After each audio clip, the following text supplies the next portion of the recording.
Hello दोस्तों, स्वागत है आप सभी का हमारे यूट्यूब चैनल इंडियन क्लासेज में। तो दोस्तों मिल ही गया 2024 का वायरल पेपर। तो दोस्तों आज के इस वीडियो में आप सबके लिए बोर्ड एग्जाम 2024 में होने वाले सामान्य हिंदी का पेपर सॉल्व कराने वाले हैं।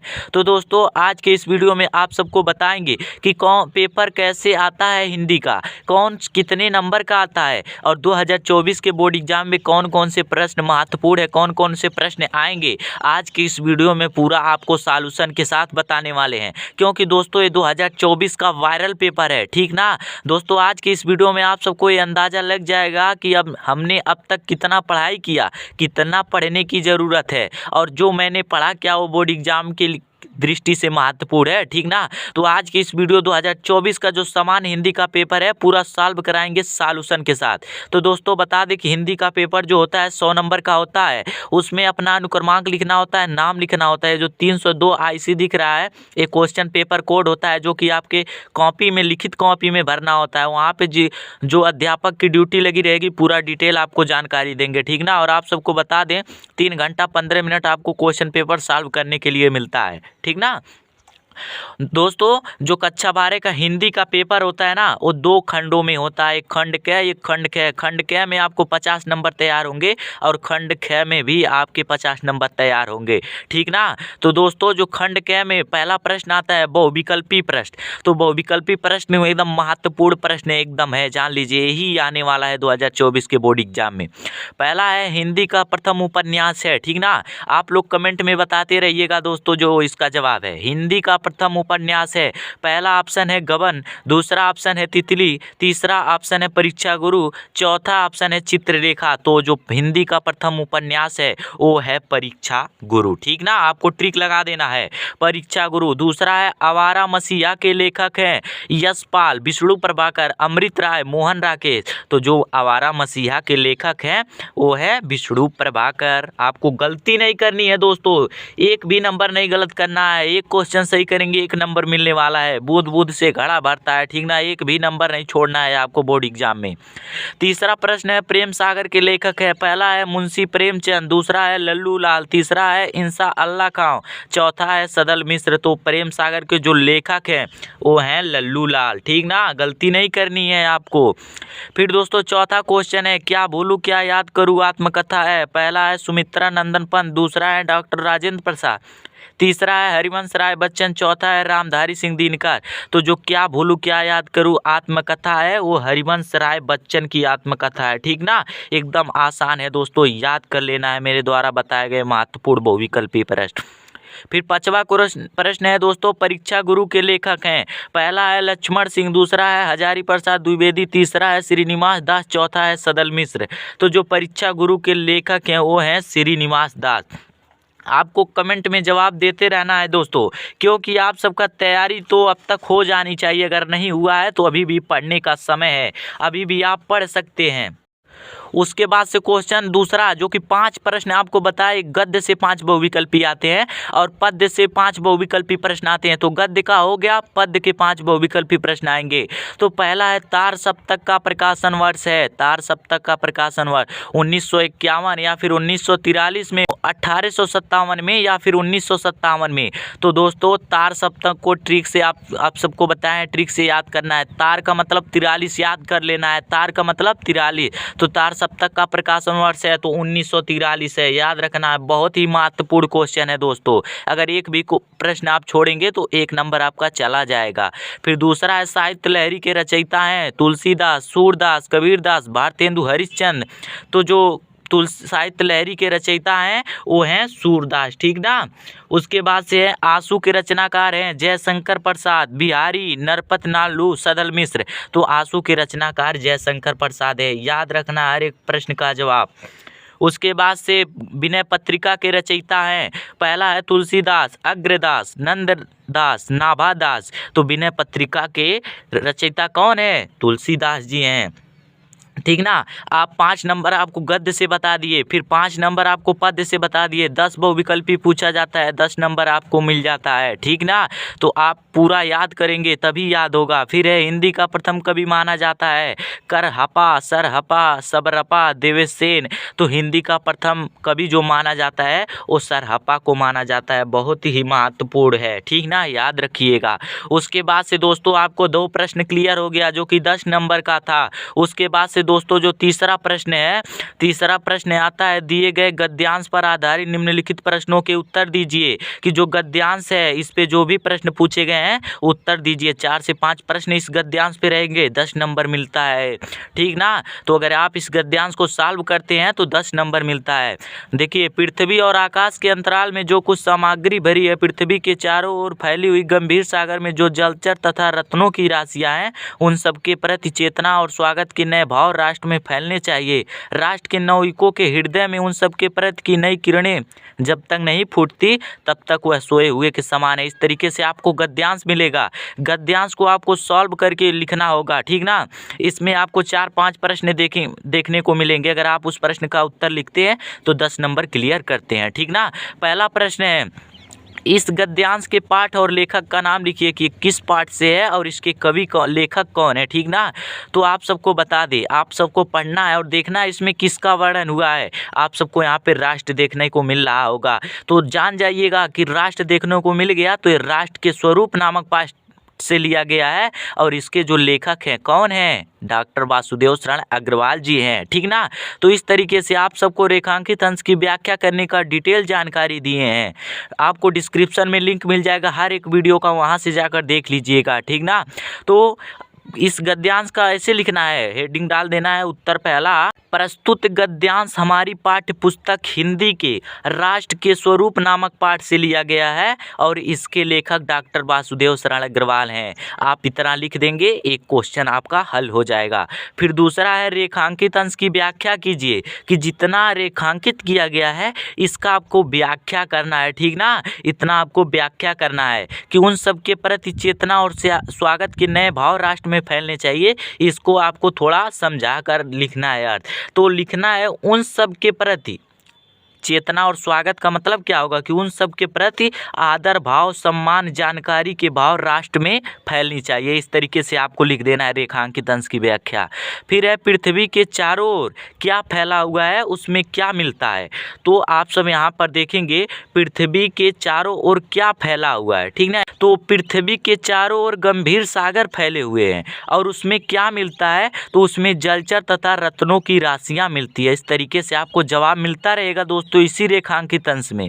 फिर है, हमारे युवक कब तक सोए हुए के समान है। राष्ट्र के नवयुवकों के हृदय में उन सब के प्रति नई किरणें जब तक नहीं फूटती तब तक हम सोए हुए के समान है। आपको ये वाला लिख देना है लाइन। तो इस तरीके से दोस्तों आपको मिलता रहेगा। और आप सबको बता दें, 2 रेखांकित अंश की व्याख्या करने को पूछा जाता है अथवा करके किसी एक को करना रहता है। ठीक ना। तो दोस्तों एक हो गया।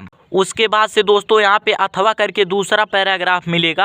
आप चाहे ऊपर वाला कीजिए चाहे नीचे वाला कीजिए, 2 पैराग्राफ 2 मिलेंगे आपको रेखांकित अंश, किसी एक को करना होगा।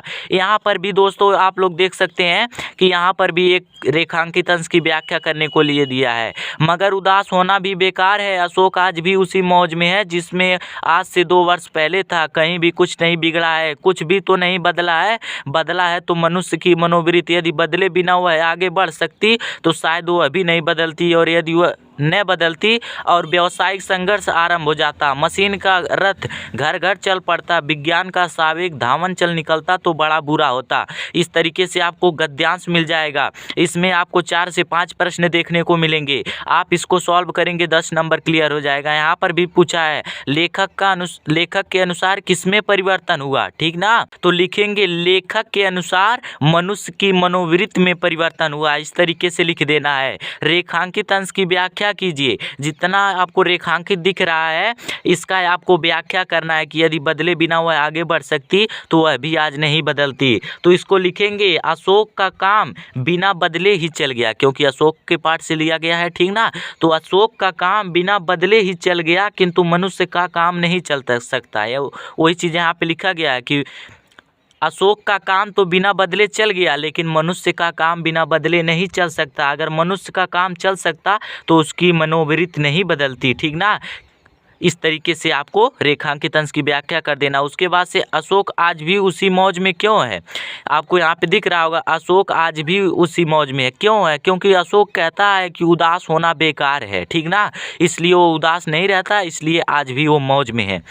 फिर है उपयुक्त गद्यांश के पाठ का शीर्षक और लेखक का नाम लिखिए। तो वही चीज़ आपको लिखना है। प्रस्तुत गद्यांश हमारी पाठ्य पुस्तक हिंदी के अशोक के फूल नामक पाठ से लिया गया है और इसके जो लेखक हैं वो आचार्य हजारी प्रसाद द्विवेदी। यहाँ पे अशोक का वर्णन किया गया है, आपको पाठ का अंदाजा लगा लेना है, ठीक ना। उसके बाद से दोस्तों इस तरीके से गद्यांश हो जाएगा। फिर चौथा प्रश्न में आपसे पद्यांश पूछेगा।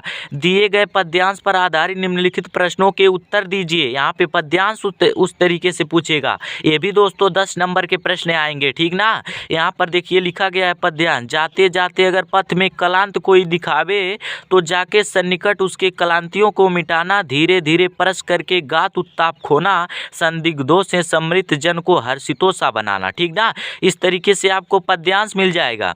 इसमें भी आपको 4 प्रश्न 5 प्रश्न देखने को मिलेंगे कि राधा पवन को कलांत व्यक्ति इसके संबंध में क्या समझाती है, ठीक ना। यहाँ पे आपको बोल दिया गया है राधा पवन को क्या समझाती हैं।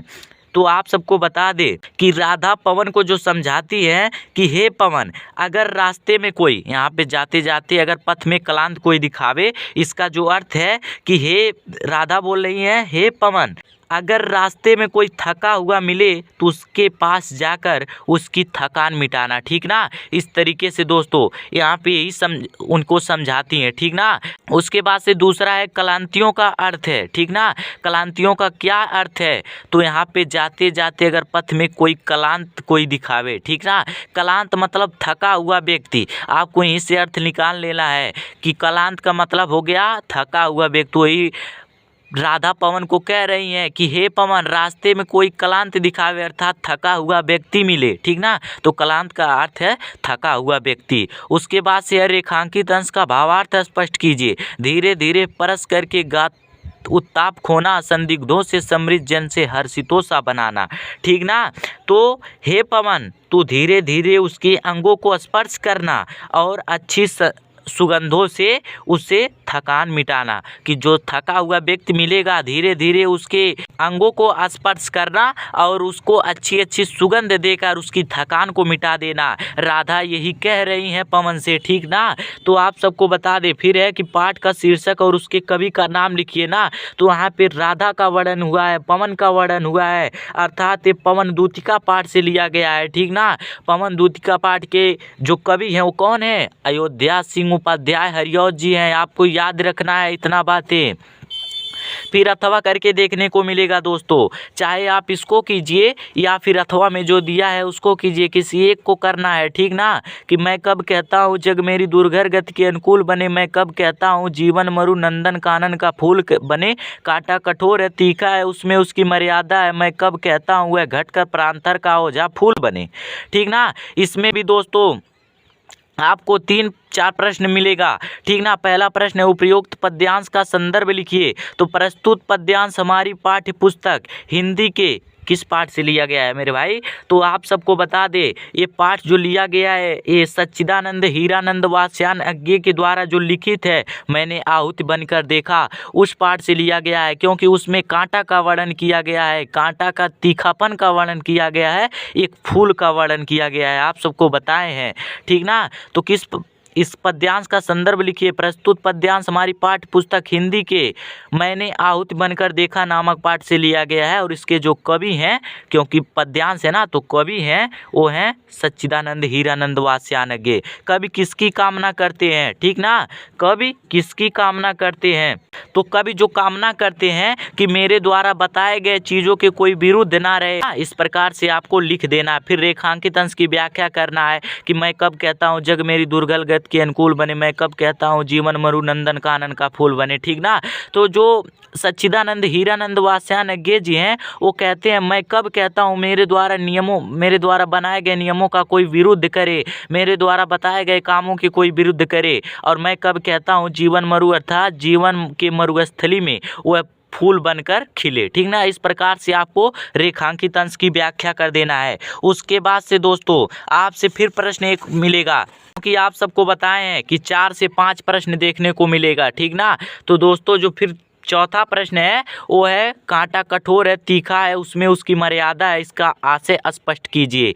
ठीक ना, तो कांटा कठोर है तीखा है उसमें उसकी मर्यादा, इसका आशय स्पष्ट कीजिए। तो आप सबको बता दें, आप सब खुद कर सकते हैं कि कांटा कठोर है नुकीला है तभी तो उसकी मान मर्यादा है। अगर किसी पेड़ में कांटा ना रहे तो उस पेड़ बेकार है, फूल के पेड़ में कांटा ना रहे तो फूल बेकार है, इसलिए उसका आशय स्पष्ट करने को पूछा है। तो ऐसे आपको लिख देना है कि कांटा कठोर है तीखा है नुकीला है तभी तो उसकी मान मर्यादा उसकी इज्जत है।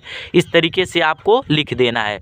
उसके बाद से दोस्तों 5वां प्रश्न आएगा कि निम्नलिखित में से किसी एक लेखक का साहित्यिक परिचय देते हुए उनकी प्रमुख कृतियों का उल्लेख कीजिए। ये हर साल पूछे जाने वाले प्रश्न हैं, ये बदलने की कोई चांस नहीं रहते हैं। केवल एक लेखक का साहित्यिक परिचय लिखना होता है और उनकी कृतियों का उल्लेख करना है। पहला है वासुदेव शरण अग्रवाल, दूसरा है आचार्य हजारी प्रसाद द्विवेदी, तीसरा है प्रोजी सुंदर रेड्डी। आपको 3 देखने को मिलेगा, किसी एक लेखक का लिखना होगा और साहित्यिक परिचय लिखना होगा और कृतियों का उल्लेख करना है।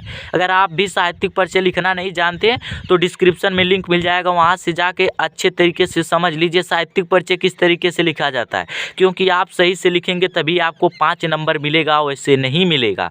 फिर आपको पद्य में अर्थात कवि में किसी एक कवि का साहित्यिक परिचय लिखना है और उनकी रचनाओं पर प्रकाश डालना है। पहला है सुमित्रा नंदन पंत, दूसरा है रामधारी सिंह दिनकर और तीसरा है मैथिली शरण गुप्त। आप 3 कवियों को याद कर लीजिएगा, 3 इसमें लेखक का याद कर लीजिएगा, बहुत ही महत्वपूर्ण है। अगर आप 6 लेखक कवि का साहित्यिक परिचय याद कर लेते हैं तो 10 नंबर आपका क्लियर हो जाएगा। इस तरीके से हो जाएगा। ठीक ना, फिर 6वां क्वेश्चन आएगा, कहानी का सारांश लिखना होता है। इसमें भी अथवा करके पूछा जाता है, आपको एक भी प्रश्न नहीं छोड़ना चाहिए, क्योंकि अथवा में पूछता है। अगर आपको पहला नहीं आ रहा है दूसरा करके आइए, लेकिन आइए। पहला है बहादुर कहानी का कथा वस्तु की विवेचना कीजिए। अधिकतम शब्द सीमा 80 होना चाहिए, ऐसा नहीं एकदम 80 होना चाहिए, 10-20 कम बेसी हो सकता है। ठीक ना, और दूसरा है पंचलाइट कहानी का सारांश लिखिए। अथवा करके पूछा गया है, किसी एक कहानी का सारांश लिखना, वो भी 80 शब्द में, 5 नंबर आपका क्लियर हो जाएगा।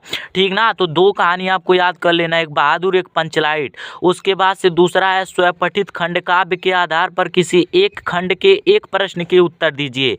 आपको 7वां पाठ में इस तरीके से दिखेगा, घबराने की जरूरत नहीं है। ठीक ना दोस्तों, ऐसे मिलेगा मुक्तियज्ञ खंड काव्य, रश्मिरथी खंड काव्य, त्यागपथी खंड काव्य, सत्य की जीत खंड काव्य। आपको ऐसे 7 देखने को मिलेंगे। 7 में से सातों में से किसी एक का लिखना होगा, चाहे कैवा लिखिए एक प्रश्न, चाहे खैवा लिखिए। ये नहीं है कि इसमें से एक प्रश्न इसमें से एक प्रश्न लिखें, आपको 7 में से किसी एक प्रश्न को लिखना रहेगा जो आपके ज़िले में चलता होगा। आप लोग कमेंट में ज़रूर बताइएगा कि आपके ज़िले में कौन सा खंड काव्य चलता है, उस पर मैं वीडियो बना दूंगा। ठीक ना, जैसे जिला महाराजगंज हो गया, प्रयागराज हो गया, त्यागपथी खंड काव्य चलता है। ठीक ना, तो आप सबके ज़िले में कौन सा खंड काव्य चलता है वो कमेंट में बताइएगा, आप सबके लिए वीडियो बना देंगे। ठीक ना, उसके बाद से खंड ख खत्म हो जाता है, खंड ख आ जाता है। खंड ख में अर्थात आपसे 8वां प्रश्न जो पूछा जाएगा वो खंड ख से शुरुआत होगा। ठीक ना, ये भी 50 नंबर क्लियर होगा। इसमें भी जो खंड क में पहला प्रश्न होता है वो संस्कृत गद्यांश से होता है। जिस तरीके से आप सबको हिंदी गद्यांश बताएं उसी प्रकार से संस्कृत पद्यांश भी होता है। इसमें दोस्तों केवल संदर्भ लिखना रहता है कि किस पाठ से है और हिंदी में अनुवाद करना होता है। जैसे यहाँ पर भी अथवा करके मिलेगा, महामना विद्वान वक्ता धार्मिको नेता पटु पत्रकार आश्चित। इस तरीके से मान लीजिए मैंने इतना पढ़ा, आपको इसका संदर्भ लिखना है किस पाठ से है। तो आप सबको देखिए यहाँ पे पहले ही देख रहा है महामना विद्वान है, अर्थात ये महामना मालवीय पाठ से लिया गया है। ठीक ना, इसको याद रखिएगा, आपको कहीं ना कहीं देखने को मिल जाएगा पाठ का नाम। उसके बाद से इसका हिंदी में अनुवाद करना होगा। तो महामना विद्वान वक्ता अर्थात महामना जो थे वो विद्वान वक्ता थे, इस तरीके से लिख देना है। धार्मिको नेता पटु पत्रकार आश्चित कि अर्थात धार्मिक नेता भी थे, उसके साथ साथ एक चतुर पत्रकार भी थे। ठीक ना, परमस्य सर्वोच्च गुण जन सेवय आसित, अर्थात जो उनका काम था वो था लोगों का सेवा करना, ठीक ना। इस तरीके से आपको लिख देना है। फिर अथवा करके मिलेगा, चाहे आप पहला कीजिए चाहे दूसरा कीजिए, किसी एक का उत्तर आपको लिखना होगा कि किस पाठ से लिखा गया है और इसका हिंदी में अनुवाद कर देना है। इसमें भी लिखना है प्रस्तुत गद्यांश हमारी पाठ्य पुस्तक हिंदी के संस्कृत से महामना मालवीय पाठ से लिया गया है। इस तरीके से लिख देना, हिंदी में इसका अनुवाद कर देना है। अथवा करके यहाँ पर भी मिलेगा। उसके बाद से इसमें जो खेमा क्वेश्चन रहेगा दोस्तों 7 नंबर के मिलेगा। इसमें आपको गद्यांश पे लिखने पर भी 7 नंबर और पद्यांश लिखने पर भी 7 नंबर। इसमें भी दोस्तों आपको संदर्भ सहित हिंदी में अनुवाद करना होता है। भाषासु मुख्या मधुरा दिव्या गिरवाण भारती तस्या ही मधुरम काव्यम तस्मादि सुभाषितम सुखर किनय कुत्यो विद्या कुतो विद्यार्थिने सुखम सुखार्थी व त्यजेत विद्या विद्यार्थी व त्यजेत सुखम। कि जो सुख, अगर आप विद्यार्थी हैं तो अगर आप विद्यार्थी जीवन में सुख लेना चाहते हैं तो विद्या नहीं ग्रहण हो पाएगा, अगर विद्या ग्रहण करना चाहते हैं तो सुख नहीं प्राप्त होगा। इस तरीके से आपको लिख देना है। जैसे यहाँ पे फिर अथवा करके मिला है, आपको किसी एक को लिख देना होगा। उसके बाद से 9वां क्वेश्चन जो आएगा दोस्तों, निम्नलिखित मुहावरों और लोकोक्तियों में से किसी एक का अर्थ लिख कर वाक्य प्रयोग करना होगा। यहाँ पे वाक्य प्रयोग करना है, जैसे किसी एक का अर्थ लिखकर, केवल आपको एक का अर्थ लिख देना, वाक्य प्रयोग कर देना है। अपना उल्लू सीधा करना अर्थात अपना स्वार्थ सिद्ध करना। ईद का चांद होना, बहुत दिनों बाद दिखाई देना। ऊँट के मुंह में जीरा, कम ज़्यादा आवश्यकता के लिए कम देना। अधजल गगरी छलका जाए अर्थात कम ज्ञान ज़्यादा दिखावा करना। इस प्रकार से दोस्तों आपको मुहावरा लिख देना है। जो क्वेश्चन 10वां फिर आएगा, अपठित गद्यांश पर आधारित निम्नलिखित प्रश्नों के उत्तर दीजिए। इसके पहले आप सबसे संधि विच्छेद करने को बोलता था, लेकिन अब वो टॉपिक खत्म हो गया है, ठीक ना। आप सबको एक गद्यांश मिलेगा, जिस तरीके से इंग्लिश में अपठित अनसीन पैसेज आता है उस प्रकार से हिंदी में अपठित गद्यांश आएगा। यहाँ पे आप सबको गद्यांश दिखेगा और उसमें 3 से 4 क्वेश्चन मिलेंगे। अगर आप 3-4 क्वेश्चन के जवाब देते हैं तो आपको 5 नंबर मिलेगा। कि अभ्यास के बिना जीवन में सफलता नहीं मिलती, पहली बार में प्रत्येक कार्य कुछ कठिन लगता है। यदि व्यक्ति उस कार्य को कठिन समझकर बैठ जाता तो उसे कभी भी नहीं कर सकता। अमेरिका के राष्ट्रपति ने अभ्यास काम नहीं छोड़ा और एक दिन राष्ट्रपति पद प्राप्त कर लिया। यदि अभ्यास छोड़ देंगे तो सफलता हमें छोड़ देगी। निरंतर अभ्यास एक ऐसी कुंजी है जो मनुष्य के लिए सफलता का द्वार खोलती है। इस तरीके से अपठित गद्यांश आएगा और उसमें पूछ लेगा कठिन कार्य कैसे सरल हो जाता है। तो आपको लिखना है कि कठिन कार्य निरंतर प्रयास करने से ही सरल हो जाता है। सफलता कैसे छोड़ देती है, तो सफलता कि अभ्यास करना हम छोड़ देंगे और सफलता हमें छोड़ देगी। इस तरीके से इसी में से आपको उत्तर खोजकर लिखना रहेगा। फिर तीसरा प्रश्न है, निरंतर अभ्यास करना किसकी कुंजी है, तो निरंतर अभ्यास करना सफलता की कुंजी है। एकदम आसान आपको अपठित गद्यांश पूछा जाएगा, बस आपको सोचने की ज़रूरत नहीं है, बस इसी में से आपको खोजकर उत्तर लिख देना है। उसके बाद से दोस्तों जो 11वां प्रश्न आएगा, निम्नलिखित शब्द युग्मों का सही अर्थ चयन करके लिखिए। आपको इस तरीके से थोड़ा सा अंतर दिखेगा, जैसे यहाँ पे अंश अंशु लिखा है, इसका अर्थ क्या है अंश और अंशु का। पहला है भाग और सूर्य, दूसरा है भाग्य और चंद्रमा, तीसरा है भाग्य और किरण और चौथा है किरण और वरुण। तो आप सबको बता दें अंश का मतलब भाग होता है, अंशु का मतलब किरण होता है। तो अंश और अंशु का मतलब भाग और किरण, ये तीसरा ऑप्शन सही हो जाएगा।